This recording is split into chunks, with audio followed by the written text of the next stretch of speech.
Welcome to the ZTV Sports Report, your home for everything Akron athletics. I'm Demir Epperson. And I'm Cameron Justice. The men's basketball has been making a lot of buzz in the past few months. They sure have, Cameron. One of the programs flying under the radar here on campus is the women's swimming and diving team. The team participated in a double duel meet against Youngstown State and Bowling Green towards the end of last month, winning 229-128 over Youngstown and 227-118 over Bowling Green. They also won all 20 events during the two-day dual meet. Wow, I can't even win a game of checkers. Well, they also didn't stop there, Cameron.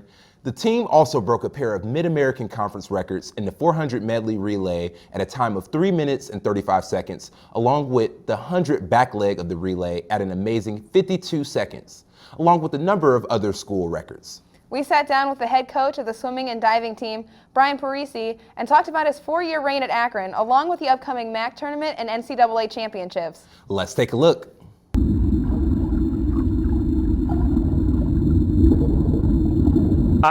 Going into the meet, really the way that we looked at it is we were just trying to build the intensity from our first competition against Toledo. Then the next weekend we had Miami and Ohio State, and then we wanted to just elevate things a little bit more for that weekend. I had a suspicion that we would probably be really good.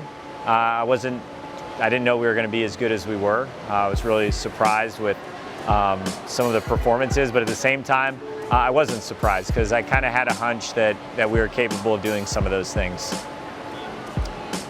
Really to be successful in this sport, it's about the day-to-day. You have to bring it every single day. And if you're not a fan of the process or a fan of the grind, then you're not going to get the results that I think you want to have at the end of the year. I think everybody thinks they work hard, and I think everybody does in general work hard. So, one of the things we try to do is just try to bring out even more of that hard work, but not just in, strength type of ways or training type of ways, but also in smart ways with how we recover, with our attention to detail on our starts and our turns and our breakouts, and those little things, because those are really what can amplify your speed in the water. And on the diving side, Chris does the same thing and breaking down the dives and really starting and building a base at the beginning of the season with what they're going to try to do and be able to do at the end of the season as well. But motivation-wise, I have it on my bulletin board, and it's got our logo on it, and it asks me the question every day: why is Akron the best swimming diving program in the country, and what am I doing to make it better? Because I do believe it is the best swimming diving program in the country. We're not there yet.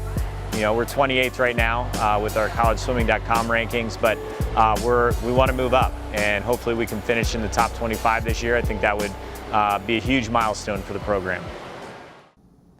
Peresie won MAC Coach of the Year in his first year and has won 3 MAC titles all in a row. This team just screams success. I know, but with all of these records and numbers, I just need a break. Well, while Demir is recuperating, we'll be taking our first commercial break. But when we come back, our own Malik Hudson will sit down and talk with our special guest who just touched down from London town. Stick around.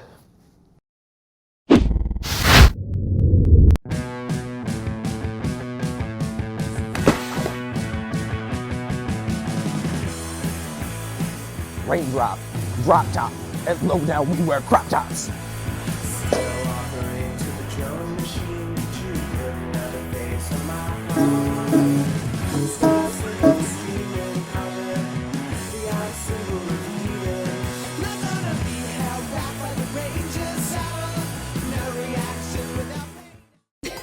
I know, right? Those are some funky names. How much am I getting paid for this again? Nothing. Great. Siri, schedule me lunch with the president. There are many things to look forward to in the world of science. Beards. Physics. Nuclear energy. Go out, enjoy life, stay curious.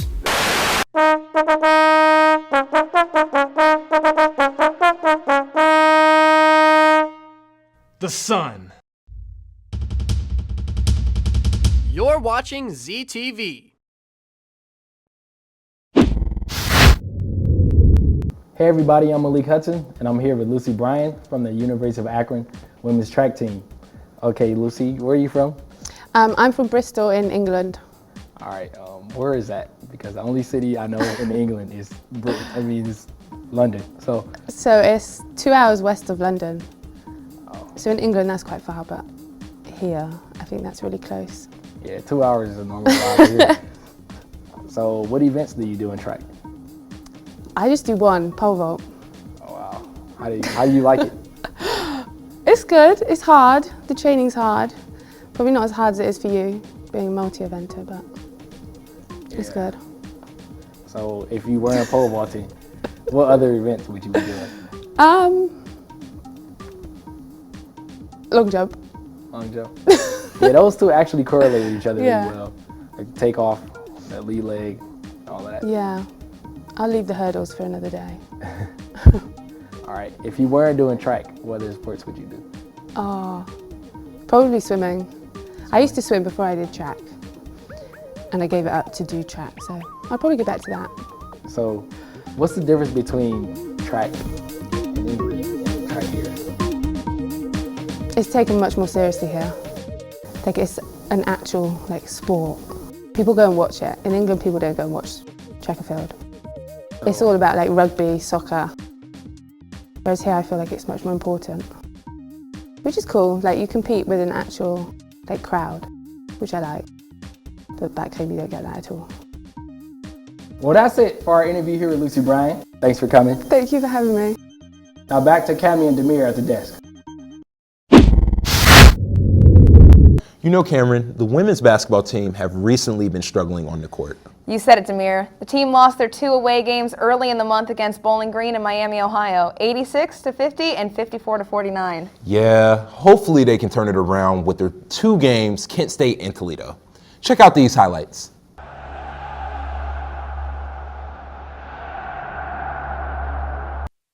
The Zips women's basketball team played against the Toledo Rockets here at the James A. Rhodes Arena. We have pink everywhere. Everyone's decked out in pink. You see Coach, she's decked out in pink. Pink everywhere. Shanae Edmonds, freshman. Watch this huge steal. Do you see her get up? Man. Unfortunately, this play didn't go as you would think it would have went. She got the ball blocked, but let me tell you, you got up on that play. Senior Hannah Plyben, AKA the bucket getter, was getting buckets tonight. Getting easy buckets in transition, easy money. Getting to the cup whenever she wanted. Hitting 3 after 3, she was just electric, leading the way with 18 points. There was some great ball being played. Zips was getting contributions from everyone on the team, but it wasn't enough. Alex Ricketts also chipped in with 11 points. The Zips outscored the Rockets bench by 17 points, but the problem was the offensive end. They turned the ball over 18 times, which resulted in 14 points off turnovers.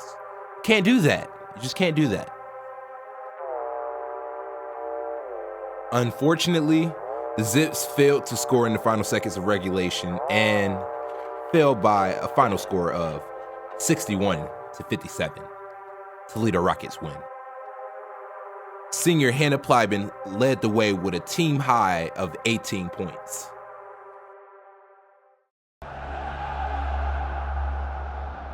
On Saturday, January 19th, the Zips took on Kent State as part of the Wagon Wheel Challenge at the Jar, looking to win their 10th game on the season.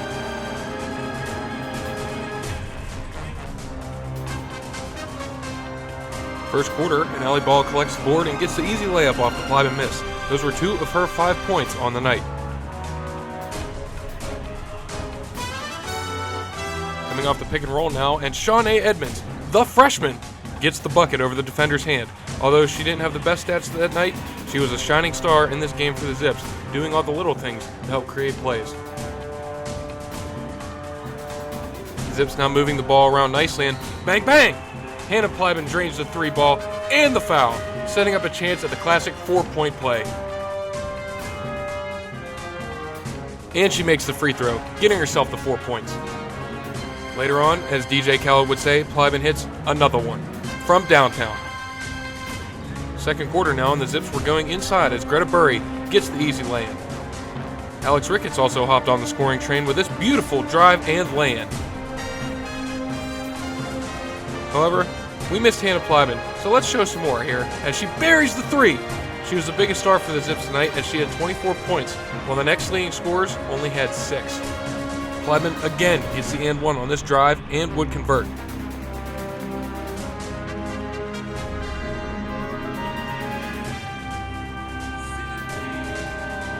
Megan Sefcik, 4-3. Brittany Gordon, next possession, says, "I got this," and takes it to the rack over the defender. Then Edmonds showed what she's capable of doing for the next 3 years, using her speed to get to the basket on this drive. Lastly, we got Edmonds with the nice dish to number 10, Caitlin Berry, who gets the nice layup. However, the story of the game for the Zips was missed shot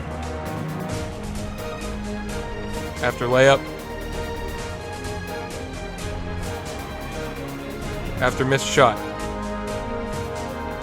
The Zip shot a lousy 34.4% from the field, including only 7 of 25 from three-point land. They would go on to lose 72-58, dropping them to 9-14 overall and 2-10 in the MAC conference. After the team's 2 losses against Kent State and Toledo, the Zips would then fall to the Buffalo Bulls, making their record 9-16 for the season. As unfortunate as those losses are, they are a young team, so I think it's fair that we cut them some slack. I agree. We had an interview with Hannah Plyman and Coach Jody Kest to talk about the season overall and Plyman's final year on the team. Right now, it doesn't really mean that much because I'm kind of still playing, and it's not something that I key in on or know about myself, that it's kind of in my head. Right now it's just winning the next game or focusing on the next team or just really playing together as a team and really living in the moment right now. We also discussed her thoughts on her career-high 39-point game this season. I mean, I was just glad we won, obviously, but it was towards the end and it was getting closer, so we all kind of came together and really hit the shots towards the end of the game to really seal the deal and win it. But it was kind of like during the game I didn't really think of it. I didn't really know how much I scored until kind of after. I was pretty exhausted and tired and just kind of not really overwhelmed, but it was kind of just an end of the moment kind of thing. Really I mean, I was happy with how I played, but I was more happy that we won. Head coach Jody Kest also met with us to talk about Hannah's 39-point game. She was on fire. It was one of those games where in the beginning they gave her a couple opportunities and she was feeling it, and then they started to play her a little bit tighter and it didn't really matter.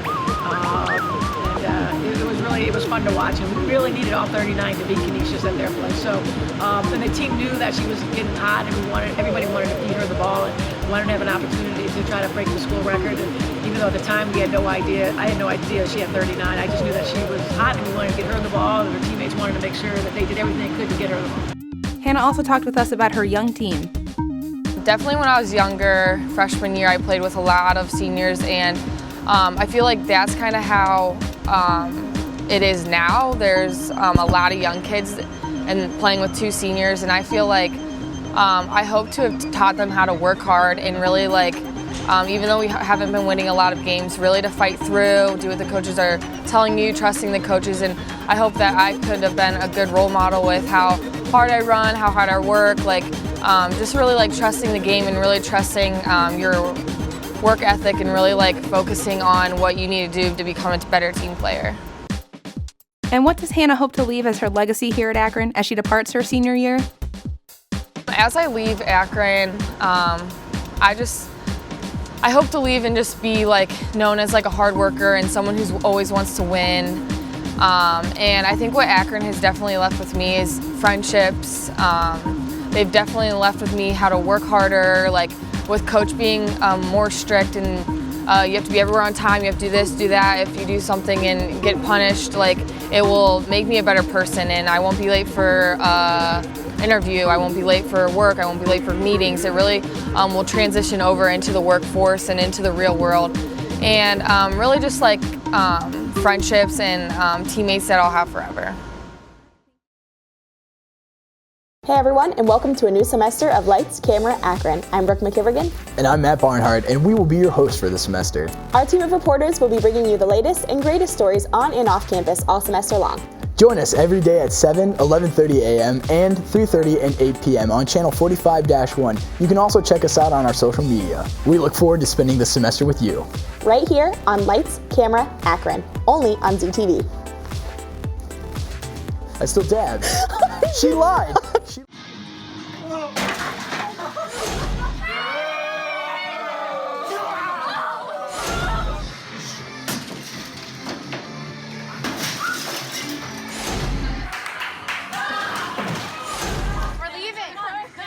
Most party fouls are pretty dumb. But if you decide to drink and drive underage, you could lose your license and your freedom. Underage drinking and driving. The ultimate party foul. You're watching ZTV.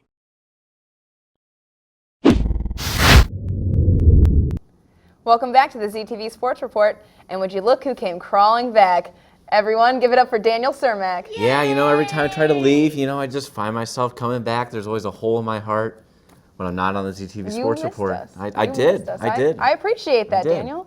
Yeah, but all right, but we got to get to the men's basketball team. They're worth talking about. After the team's first conference loss to the Ohio Bobcats, the Zips were looking to bounce back with their 3 home games against Ball State, Toledo, and Kent State, and that away game against Eastern Michigan. We got the 3 home game highlights to quench your basketball needs.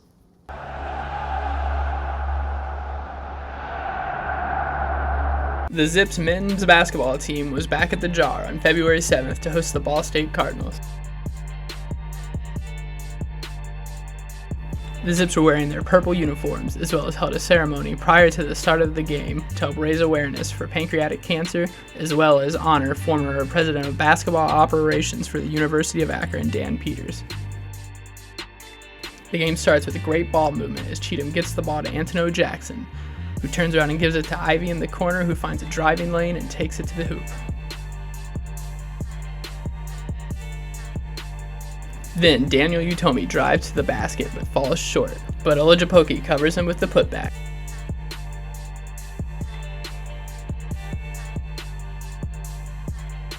The Zips also played great transition defense as Jamond Ivy gets the steal and then takes the ball to the house.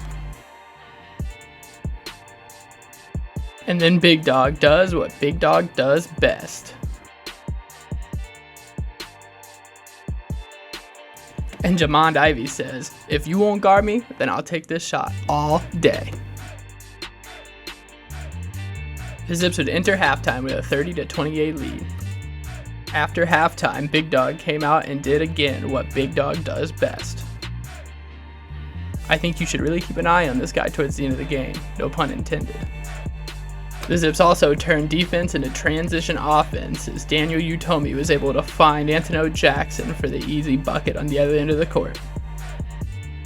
Displaced, Jamond Ivy gets the ball and plays unselfishly only to get it right back and says, "Don't mind if I do," and takes the easy 3. Ivy also shared the 3-point wealth with Noah Robotham.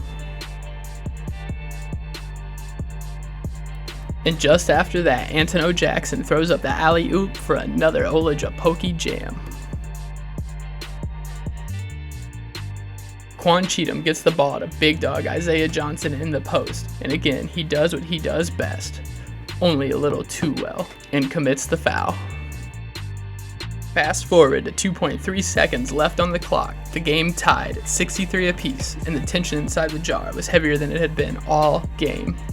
Both coaches were aware that the entirety of the 40 minutes came down to this, so they drew their plays accordingly. Listen to the crowd erupt as Big Dog drains the buzzer beater for the game-winning shot.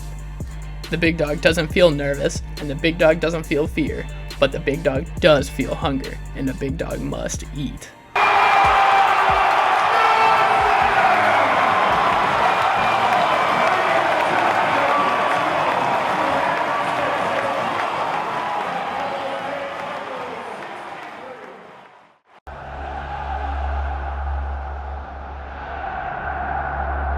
On February 14th, Akron men's basketball team played the University of Toledo. The Zips go into the game hoping to boost their home win streak to 30 games. Akron would open up their tab with Ivy nabbing a steal, linking up with Quan Cheatham, who would then drain the easy 3 and then go on to grabbing another quick three with an assist from Roboto.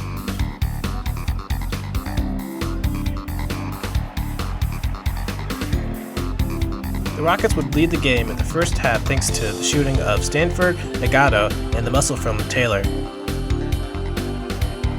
Johnson wouldn't have the best first half, but even when he isn't scoring, don't count him out. Johnson has the ball and is guarded by Taylor. Nagato sees his marker outside the arc, not being a threat, picks to double team Johnson. Robert sees his teammates step in to help out, leaving his marker.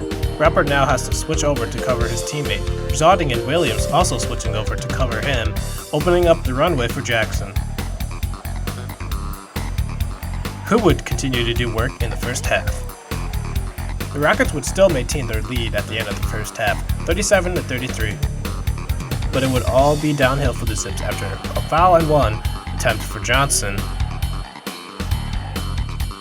only to have Quan rebound the ball and score, resulting in a 4-point play.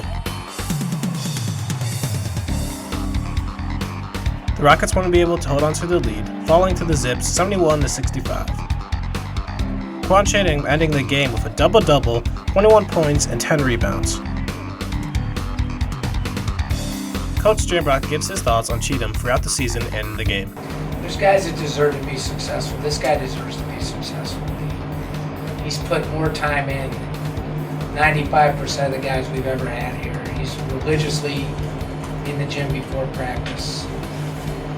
And he's got good ability on top of it. So it's not like he doesn't have good ability. It just took a while for it to all come. And I think sometimes people judge him on his scoring, but he does a lot of really good stuff. And I think the biggest change from this year to from last year is he's in much better condition. So now he's making less mistakes because he's not tired. He's fresh on his shot. So now he has that ability to rally back because he's a little bit fresher. That's just my opinion.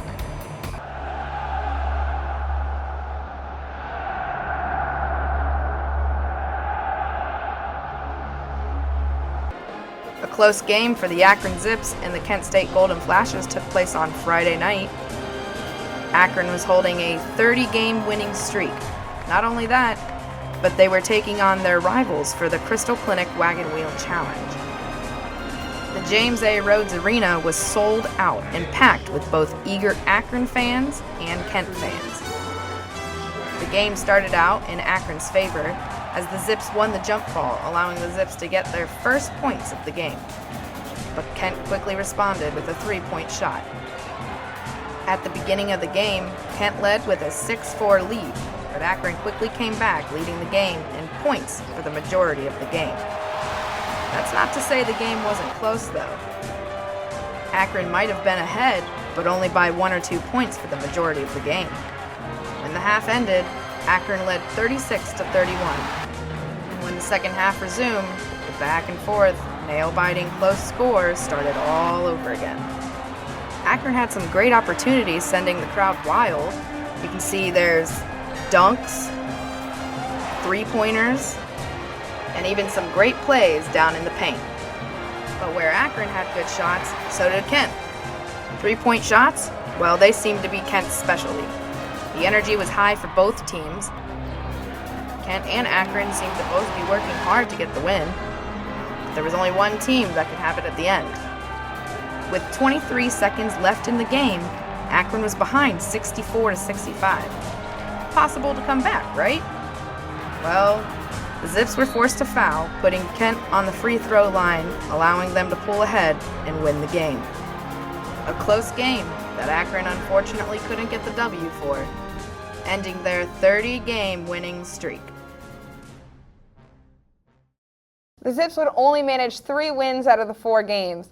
Not bad, but I'm sure they wish they could have pulled off that rival game win against Kent State and maintained their home win streak. Just do it! Oh, you know what that sound means. Zip take. Let's get into this, Daniel. What are your predictions for the team? Well, you know, I would like to think that they can make the NCAA tournament regardless, as long as they end up winning the MAC. Of course, we're going to break the fourth wall here. We're recording this before they play Kent State, so we don't know if they are going to be MAC champions yet. But, you know, if they're MAC regular season champions this early in the season, And if they win out and maybe have a tough loss in the championship game, I would obviously like to think that they would make the NCAA tournament regardless. But we saw last year that might not be the case. It's almost impossible for you to make the NCAA tournament without winning the NCAA tournament or their conference tournament. So as far as prediction, I think Akron's finally going to do it this year. I think this team has already won games that they would not have won in the past, like NIU when they were down by 15 points in the second half. They came back and won. They came back to win against Toledo just recently. And then also they won at Miami, a game that they got punched like kind of in the throat early, but came back again to win. So I think this team's really resilient. There's something different about this team than even in years past. So I think they're going to get there, not regardless of what happens in the tournament, but I think they're going to not even make that a question and win the tournament. Well, we will have to see about that. Yep. That's going to wrap us up for Zip Take. Daniel, thank you so much for coming Yeah, back. thanks for having me. We missed you. Yep. I'll welcome back Demir. He will do a great job. He'll close this show out very well. So thank you. We come back, we'll have Demir.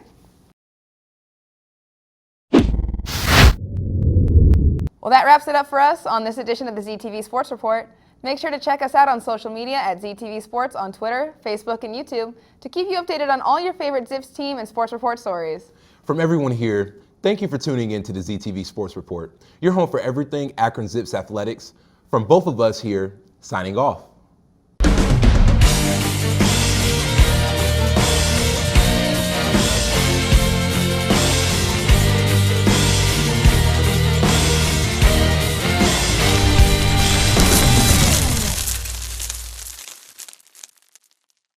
This program was produced by ZTV at the University of Akron. To find out how you can make Emmy-winning media, visit the UA School of Communication online. ZTV. Make media. Make a difference.